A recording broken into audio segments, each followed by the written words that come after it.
Welcome to Activating Magic. I'm Darla Ledoux. I'm your host. I'm here with the fabulous wise woman, Mellissa Seaman. Welcome. Hi, so glad to be here. Yay. I am so excited to talk with you. We were introduced by a mutual friend who, said you just should know Mellissa. So I, stalked you online as we do. And Yeah. pretty soon I'm taking your quiz and listening to your podcast, and you were interviewing someone and you were talking about intuition in business, and the Mm. way you spoke about it really resonated with me. So I'm like so excited you're here to share your Yay. gifts with my people. They are magical in their own right. I know they're going to take a lot from what you bring. So thank you. I'm so delighted. Thanks for having me here, and thanks for holding this beautiful space for the magic and the women. Yeah, you're welcome.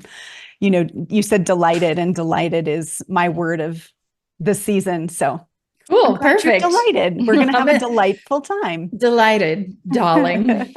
So, Mellissa Seaman is a business strategist, intuitive channel, world-renowned retreat leader, which I kind of love retreats. So I hope I get to go on one I with know you you at some do. point. Yay. Sought after media speaker and host of the Channel Your Genius podcast, a Stanford etiquette. My mouth is not forming. It's pronounced edumacated. Stanford Yes. edumacated lawyer. Thank you. Mercury's still Yes. retro for another couple days for us. Probably not when it airs, but still. Perfect. We have all the excuses. Business lawyer. Yes. That's my previous life. So I'm a recovering engineer. So Right. kind of in the same vein. Totes. She bridges the worlds of business strategy and intuitive development to guide professional women in midlife to clarity and their deepest purpose, so they can do business with heart, with ease, and step into a new level of leadership, what she calls the professional wise woman.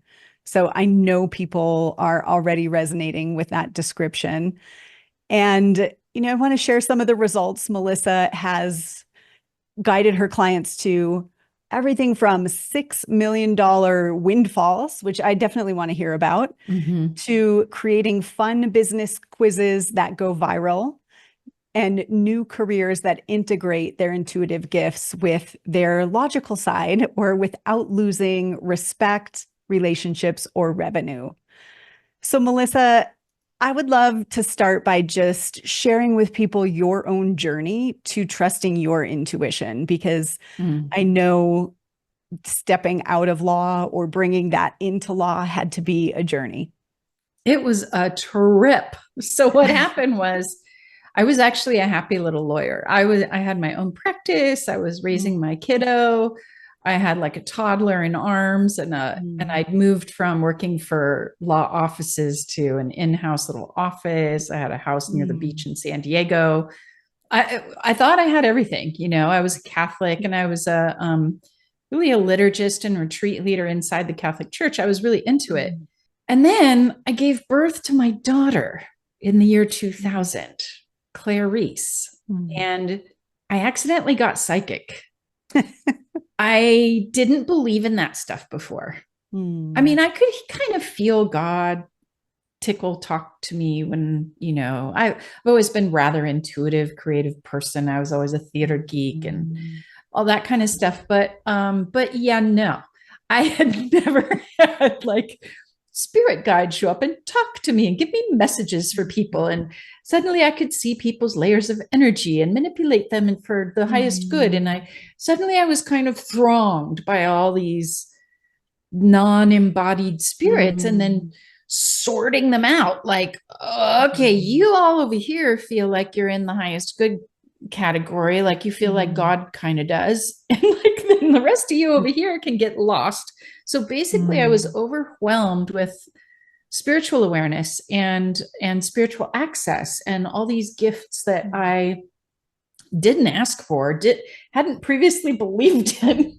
Wow. And it was a trip. Like and yet inside myself, it somehow felt like normal just inside myself, mind you, Darla. Wow. Not outside myself, but inside I was like, oh, this kind of explains some stuff. Mm. Okay, actually, this feels right. This feels strangely familiar. What does your logical brain attribute it to? Was it like a hormonal shift that opened up access? Was it bringing a girl into the You world and know, like kind of I called into your my purpose? logical self is now so embedded with my intuitive self, but I can say when I read like Jill Bolte Taylor's book, The Stroke of Insight, where she had a stroke and she could kind of watch the right side of her Mhm. brain wake up and the left side kind of go to sleep.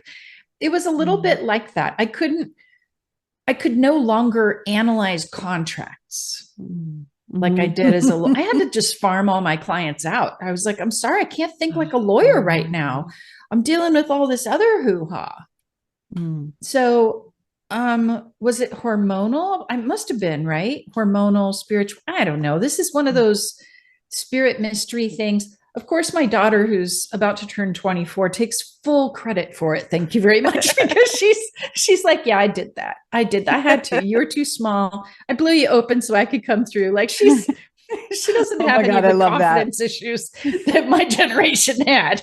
So she's amazing and gorgeous. But yeah, whatever the reason, and trust me, I've spent years really trying to figure that out. And my poor husband, who was an engineer and a very kind person, but never signed on to be married to what I am now. I mean, it was shocking for my parents, for my Mm. husband, for my friends, all my church friends. There's Well, not and really a how lot did of you room out for this in the yourself? Catholic Church. How did I out myself? To be honest, I hid for the first year or so. I mean, I had a brand new baby, so it was easy to kind of hide. Mm. And I thought, well, maybe it'll calm down, maybe it'll go Yeah. away. But it was clear within a few months. I'm like, this is not going anywhere, is it? I'm just getting like Mm.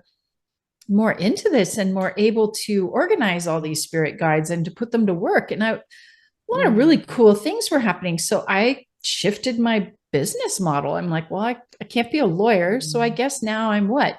And people were calling me a shaman. And I was like, well, that Mm. doesn't really make sense. I'm not an Indian person. I'm not a Native Mhm. American person by blood. Mhm. But that was the kind of stuff that was coming to me, was a lot of earth wisdom. Yeah.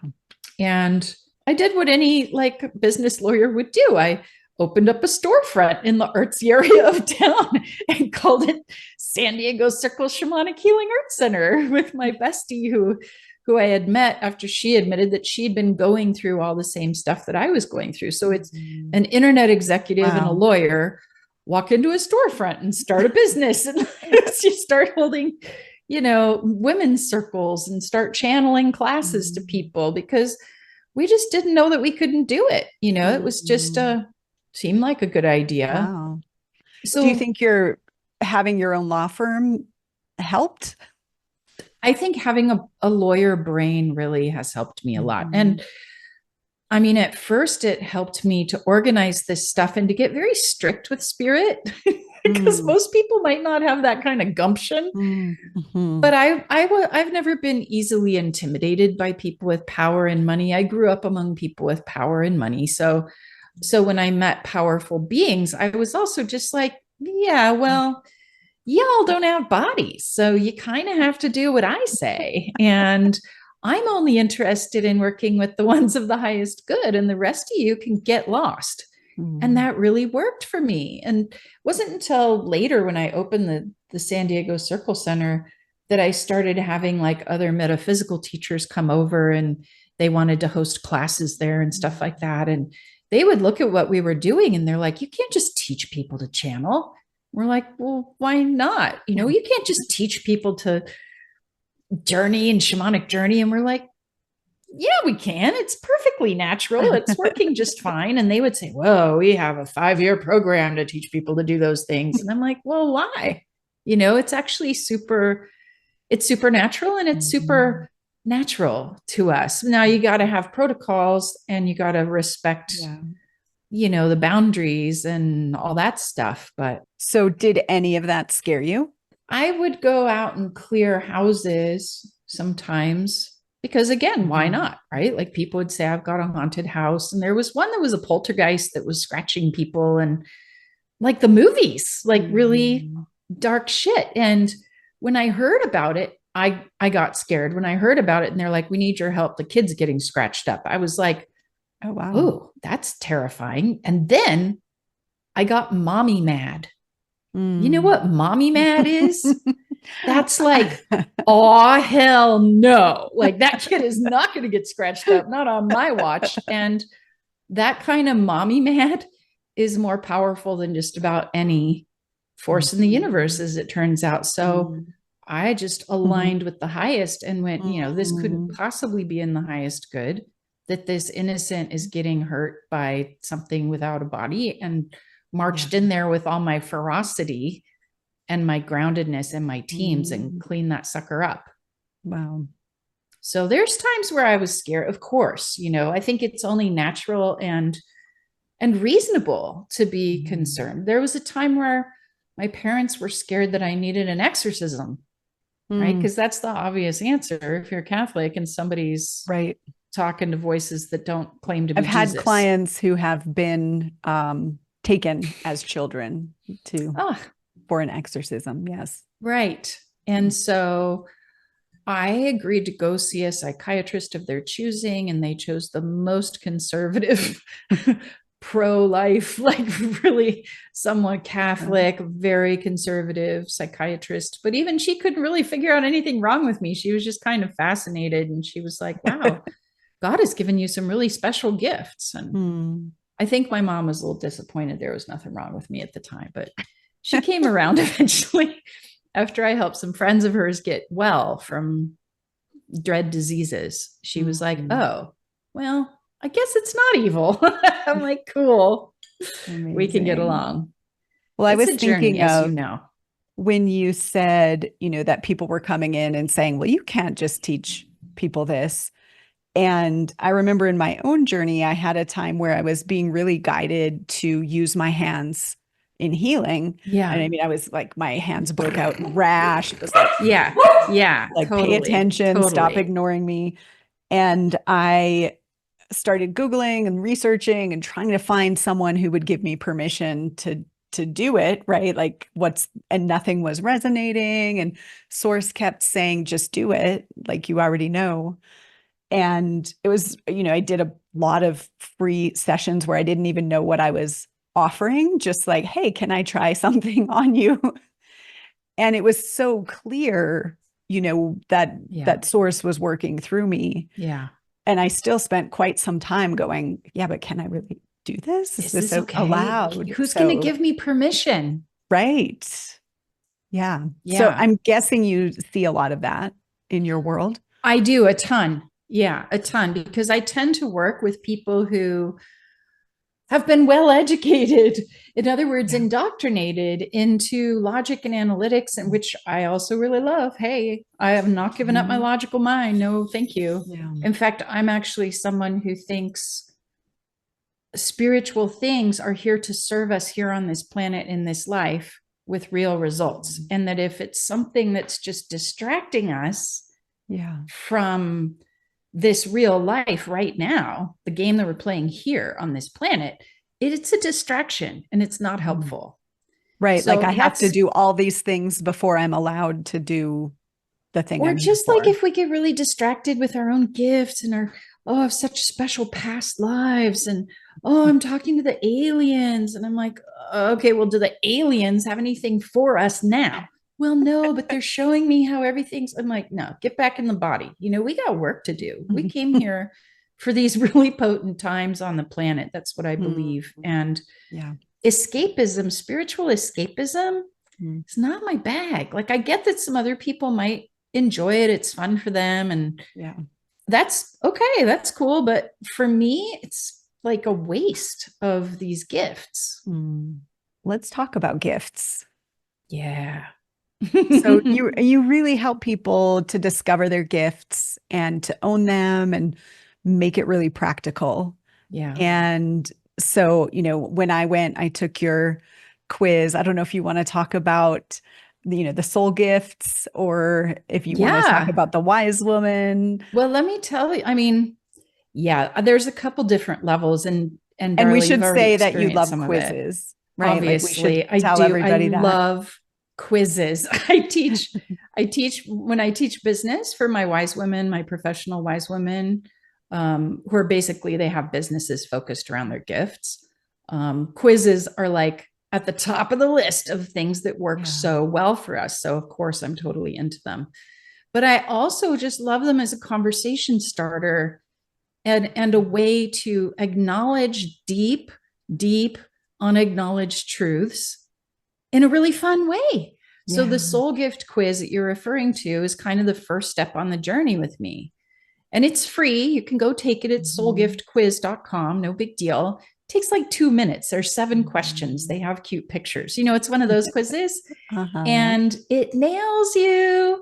And what it's nailing is the intrinsic soul gift, the type of intrinsic gift you came into this life with, that is like your inherent perspective, your inherent value, and what I would say, the inherent thing you're channeling into the world. Because I see us all as conduits for divine genius. And when we're at our best, it just comes flowing through us, whether it comes through in words or actions or businesses, like we're channeling our genius. And that's why my business is called Channel Your Genius. And so when you learn your soul gift type, you can work with your gifts and not against them. Because most of us have been educated, trained, and encouraged to work against our gifts, our intrinsic gifts. And then we never quite feel like we fit. We feel like everything is a little hard. So there's 5 types of soul gifts, and you guys you'll recognize them in yourself and in your friends probably. But even so, a lot of people take the quiz and they're surprised to learn which one they are. They're like, well, I figured I must have been this one, but actually the quiz is right. I'm this other one because it made me kind of cry. So the 5 types are the transmitter, and I'm starting there. You know why. The transmitter soul gift. These are the individuals who, like you, Darla, are emanating a certain magical radiance all the time. And mostly this enchants people and delights them. It can heal them. Like people sitting next to you on a bus can feel better just by sitting next to you. Or if they don't like or don't want this healing that you emanate, you might trigger the crap out of them and they don't know why. So transmitters, that's why I call y'all transmitters, because you're like a transmission tower and you're pouring this evolutionary healing radiance or emanation out of you 24/7. You're very sensitive. You need a lot of self-care. So people are like, oh, you know, your high needs or whatever. You're like, I am though. And if you all would meet my high needs, you would all get loved up and healed up. So it's frustrating for transmitters sometimes to deal with work and business, because honestly, your work, your business is emanating your juju. And so you have to, I work with a lot of transmitters, helping them find a business that gets them paid well for what they emanate instead of for what they work hard to do, like a little hamster in a wheel. Because if they're exhausted, if they're not well nourished by good energies around them, by good food, by good rest, then the transmission gets tweaked. And I assure you, everyone suffers. So don't tweak your transmitters. Take good care of them. So this is the most underseen, undervalued type soul gift in our current culture. In previous divinely inspired temple type cultures, you would have been identified early in life. Ah, here's one of those, the emanation ones. And they would bring you into the temple and they'd make sure you're well taken care of. And you wouldn't ever be given a work job, because they would want you just to be in your field, your own emanation, for the benefit of the whole community. But in this culture, we just keep asking you, like, when are you going to get a real job? Like, transmitters get a lot of that. And they're like, are you kidding? Just being me is the real job. So, okay, I know that was a long one for the transmitters, but I need to explain them because they're the ones who are the least acknowledged in the world. And it's so important to acknowledge and identify and honor what the transmitters And bring. I'm curious because obviously I relate to this and, definitely wasn't taught that, right? As an engineer, it's like, okay, I got my Yeah, spreadsheets I and my bet. Oh PowerPoints my and let me gosh. like show you all the things. And for me, it's been a process of less, like do less, Right. do less, do less. Yes. Yes. And and which is also why I love retreats, right? Just like, but even Yes. a process of saying, oh, just come get in a room with me. I don't know what's going to happen Right. No. versus having 182 PowerPoint slides at my first I retreat. I love that.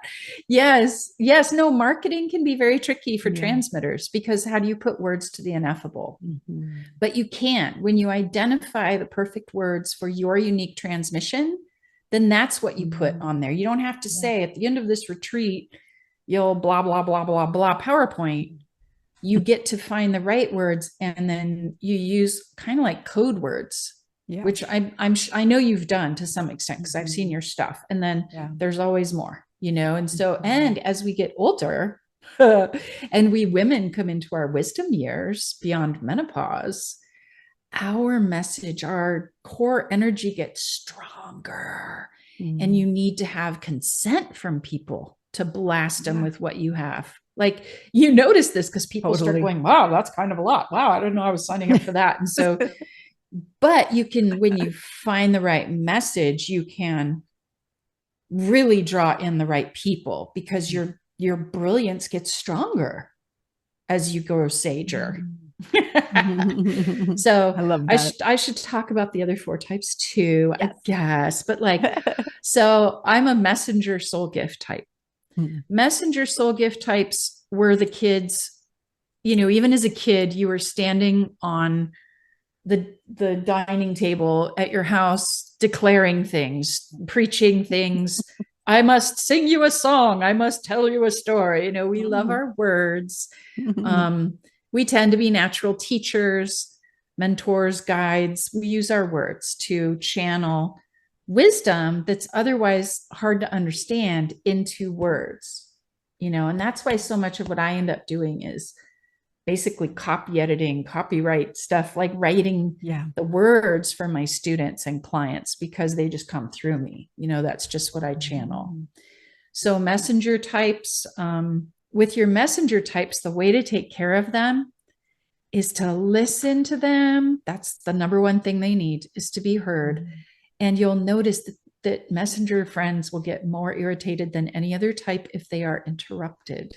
If when you interrupt a messenger type, they're like, I didn't get the whole thing out yet. So just a cute little thing to know about your messengers. I work with a lot of messengers too. So, and I think that you're a messenger secondary soul gift. So that feels true. So when you're transmitter first and then messenger second, that makes you an oracle. So you're speaking words, but it's the energy of the words that has the power. If those two are flipped, like they are with me, I'm a messenger first. Okay. And then a transmitter secondary. That's a prophet type. And it's the words that are carrying the energy. So the words are primary. The words themselves are important. The energy rides on the words versus like the oracle, the energy like comes through the words. Even if the words don't make logical sense, the energy lands with people. So there's that just tracks. A little like kind of, That's really cool. The nuance. Subtle difference. I can think of a client who's a prophet and it right? Totally makes sense. Yeah. And I tell the story a lot in the early days of my work. I'd go networking and I would stand up and I would say something and I would sit down and the voice in my head would be like, what did you say? That made no sense. And people would come up and be like, I don't know what you do, but I think I need you. So yes, exactly. Yeah. Exactly. Yes. And back in the day when we were all tooting around going to events, that's how transmitters would get clients. Like just they feel you and they're like, can I have some of what you have? Although what's tricky is then they go home, they settle down, they talk to their husband and they're like, well, no, I know I need to work with her, but I don't really even know what I don't know what that was. And then their logical brain and their husband and the other voices are like, Mm-hmm. what are you even talking? You were just enchanted. Yeah. There's nothing there. And that's that again, the marketing thing for transmitters can be really tricky. The words have to be there to back it up, which I'm sure your engineering skill and your messenger gift come in real handy, showing people, Mm. putting words to what it is, Should I tell them about the other three types just briefly? Mm-hmm. Yes. There's the creator type. This is the one who, and transmitters often attract creator partners. So this might, Mm-hmm. I don't know, but like a creator type is a know-it-all who actually does know it all. This is the kid. Even as a kid, they walk around and they kind of have it all wired. That's something about this kid. You're like, how did you know that? Mm-hmm. The creator types are channeling through a new organizational principle. They're brilliant critics, but sometimes people don't like to be criticized. And so they get pegged as like bossy or critical. Really, they're just trying to help, because the truth is they can see what's wrong and they know how to fix it. And that applies to systems of money, the health system, all these systems they bring through this new organizational principle as a soul. So they've been doing this for lifetimes. That's the thing with the soul gifts. These are things that have followed us. They're intrinsic. Okay. And then there's the researcher type. The researcher type of soul is here to witness, to see what's true, and to report what's actually happening. These witness types, these researcher types, are so frustrated now with all the fake news. It's driving them nuts. Right. They're like, can nobody see? There's like, why do they just see fantasy conspiracy over here and fantasy conspiracy over here when the truth is right here? And it's like, it's just the truth and no big deal. So they seem dispassionate sometimes to some of the other types, but they're not unemotional. They have their emotions. They're just not driven by them like the rest of us are. So those are the researcher souls. Listen to them. They can actually see what's true right now. And then there's the explorer souls. The explorer soul gift people are the ones who came into this lifetime to stretch the boundaries and break them if possible. They're the ones who are like living in 3 different countries, like practicing radical polyamory, learning skydiving, and, stretching the limits of all reality. Those are the explorer souls. And a lot of them are frustrated with our current culture because there's so much about our current culture that expects you to just live in one place, to be in one job, to limit the way you're in relationship, to limit your gender, sexuality, all that stuff. And they're like, screw that, man. I'm all the things. So those are the 5 soul gift types. And that's what you'll find in the soul gift quiz when you want to go take it. So when we think about activating their gifts, I'm thinking what to ask here. How have you experienced people going from like, oh yeah, I know that, or that sounds like me, to really embodying their gift and wrapping their life around it? Yeah, the poop hits the fan when you have to carve away the things that are not you. Yeah. And sometimes that's a choice, and sometimes it's forced. Sometimes it seems like life's initiations force us to do it, like menopause, for example, a topic near and dear to my heart for obvious reasons. Like when you hit menopause and you don't have the same level of physical vitality that you did, and you don't have patience for hoo-ha anymore, you give away all your F's, you just give them all away. I have 0 F's left to give. Then all the things that you've been programmed to do that are not part of your core gift and your natural path become untenable and just completely no. They're just a big giant no in your system. And it can be very confronting because a lot of times those are the things you built your business on or with. Those are the things that you've built your relationships on or with. And when you stop playing the role that you're not here to play, two things happen. Like I said, the poop hits the fan. That's one thing that happens. You have to have a reckoning with what's true. And then you're set free and you land in the core of your wisdom, and you're freed up to center your life in your unique wisdom. And if you want to even get paid generously for it, because now the wisdom that pours through you is grounded in experience, and it's juicy with your increased transmission, and it's seasoned by everything you've ever been through. And a younger person can't even do that. They can't. They don't have that same gravitas. So there's an example of where the crucible of menopause also makes you more of what you've ever been. But that requires carving away all that you haven't been. Yeah. What's an example of, maybe in your own journey or for your clients, where they really had to let go of something that felt like an identity? Oh my gosh. I And get it's so like, much oh, of no.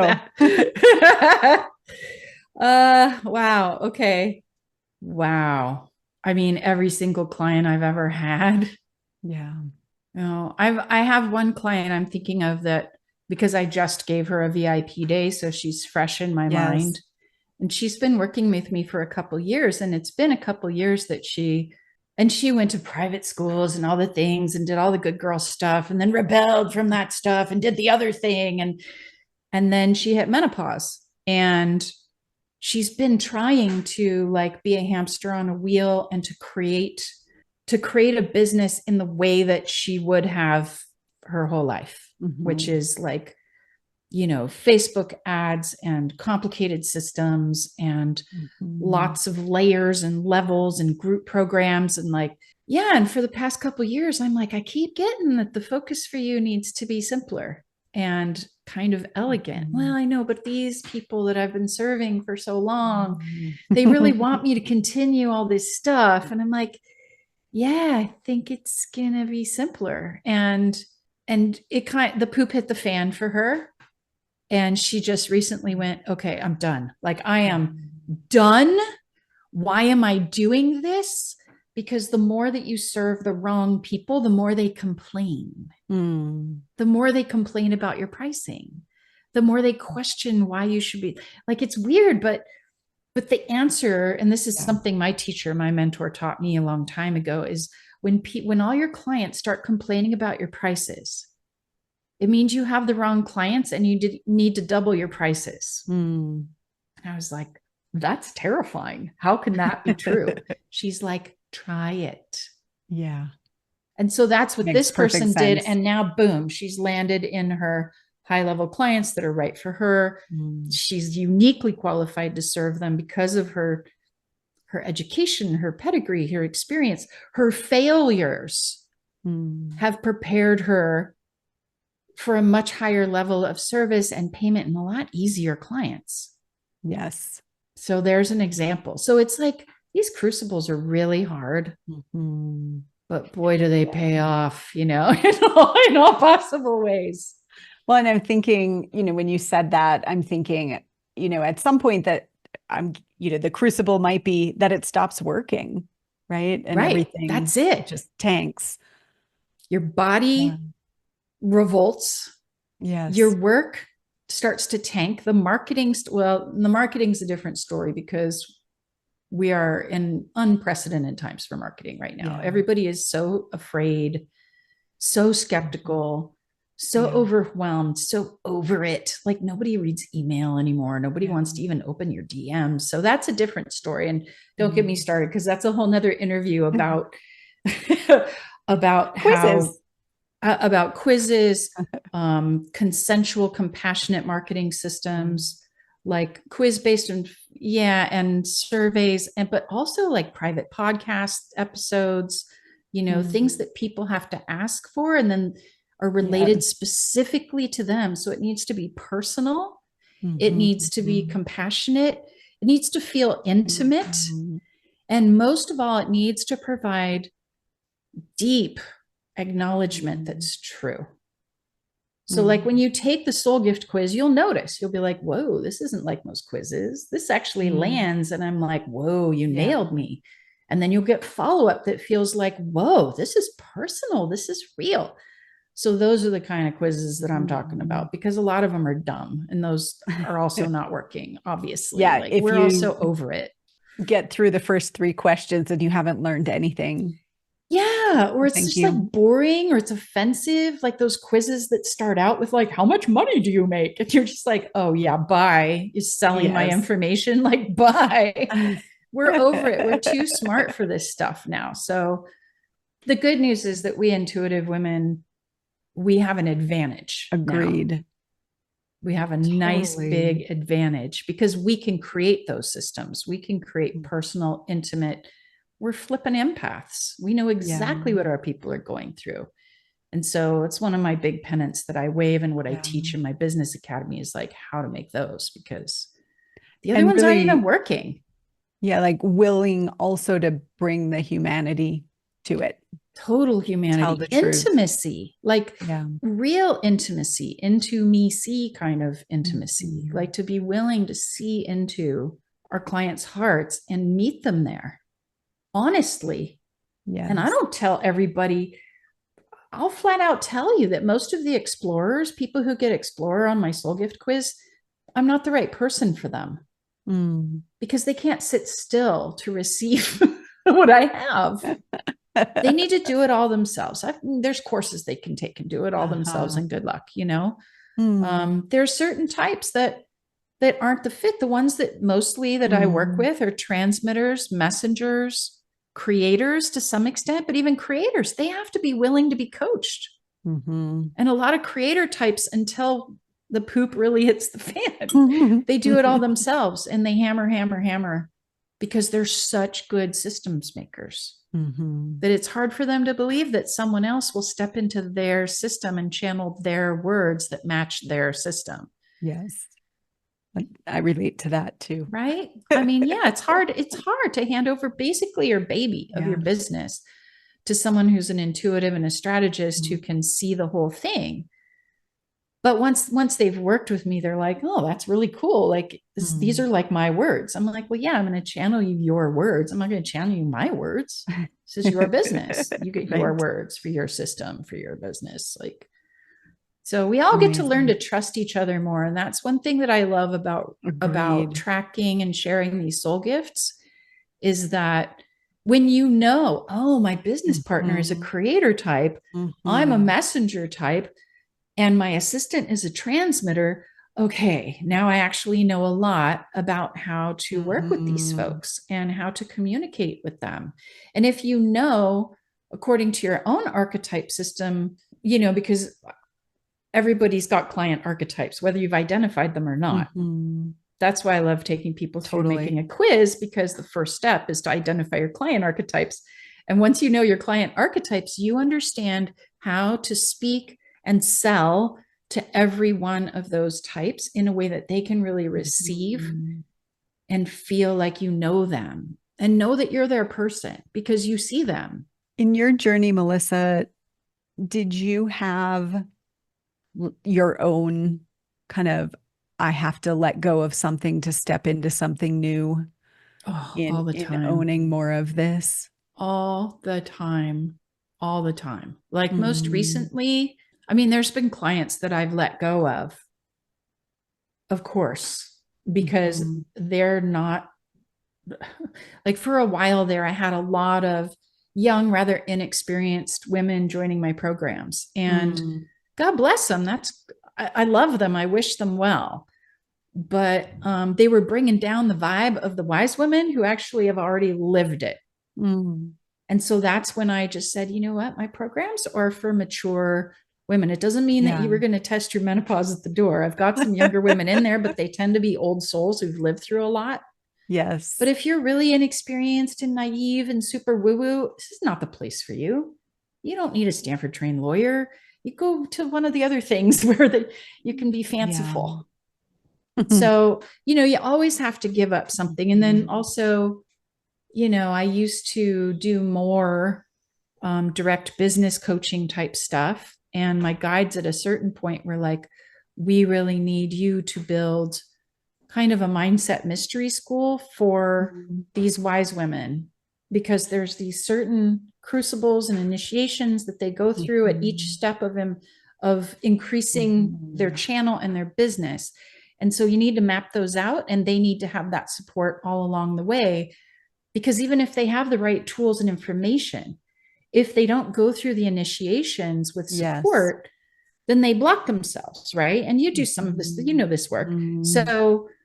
So now I have a combined, you know, my group includes a lot of personal time with me, and it includes the whole mystery school aspect, so they can tune in as much as they want to my teachers, my Apache mama, my sacred bee priestess teacher, my sound healer master. Like, they have us all supporting them along the journey, because creating a business based on your gifts and wisdom, it's the most intense personal development journey of all, because you're not just doing it inside yourself, you're doing it while you're in service to people, and you're putting yourself out there in such a way that you're even asking people to pay.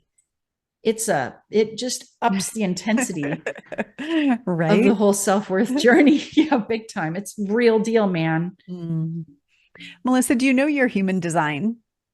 I'm a projector. I'm a 1-3 projector. Okay. 1-3 projector. Yeah. Okay. The vessel of love. Oh, well, that tracks. That's right, baby. In my quiz, those people are almost always compassion magic. So, which is also a transmitter. It's healing with your heart. Totally. And I really relate. I relate to that, because that's the bridge that I love to hold. Yeah. You know, well, it's like, interesting. How can we be compassionate, even in especially in business? How can we be compassionate? Yeah, I love what you said about, you know, trusting each other more and bringing more. I mean, my interpretation of that is like, just let your guard down. You don't have to prove anything. Just show up with love, play your role. Be yourself. Being everybody else's. Look, you know, it's interesting, I think, and I wonder if you agree, but it looks to me like not only is the marketplace in general, humanity, growing more skeptical and cynical, but they're also, at the same time, growing more intuitive and psychic, whether they notice it or not. So when you show up trying to look professional, I'm very professional right now, blah, blah, blah. Like, when you put on this not you suit in order to do business, people are repulsed. Yes. As well they should be.